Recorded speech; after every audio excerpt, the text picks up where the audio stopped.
m'inquiète. Au fond, la nullité des politiques m'inquiète beaucoup plus que les progrès de l'IA. 7 avril 2026. L'Assemblée nationale convoque 3 experts de l'intelligence artificielle.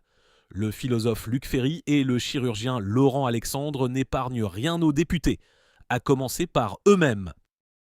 Je ne veux pas être méchant, mais Bayrou est le parrain d'une de mes filles, mais il ne parle pas un mot d'anglais, il ne sait même pas ce que c'est que Deep Research.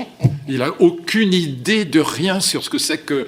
je suis sûr qu'il est... Et le ministre de l'Éducation, qui est un type adorable, je n'ai absolument rien contre lui, il n'est pas abonné à ChatGPT.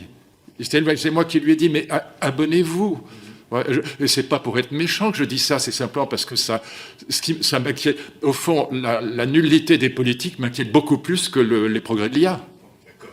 Masochiste de faire des études de médecine aujourd'hui, je le dis très sérieusement. Être médecin généraliste, c'est 10 ans d'études aujourd'hui.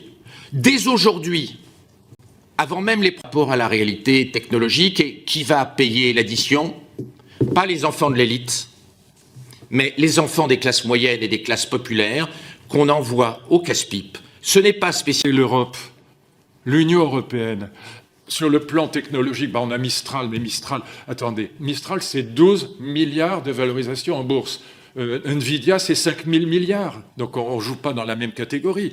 Et les LLM, ils sont incroyables. Quand vous avez un LLM qui est une médaille d'or aux Olympiades internationales de mathématiques, Mistral, c'est une création de Macron et de Niels. Alors, c'est ton neveu, il est génial, le petit Arthur Mensch, c'est un polytechnicien, c'est formidable. Mais c'est que si vous vouliez courir au Grand Prix de Monaco avec une 2 chevaux. Donc, on n'est pas dans la même catégorie. Voilà. Et il faut y arriver parce que la souveraineté est cruciale. Donc on a perdu la souveraineté technologique. Si Trump voulait nous anéantir nos services de mail, de messagerie, l'IA, tout est américain. Voilà.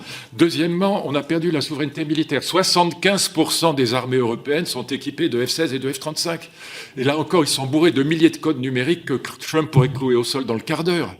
Donc on a perdu la souveraineté technologique, on a perdu la souveraineté militaire et on a perdu la souveraineté migratoire. C'est une passoire. Voilà.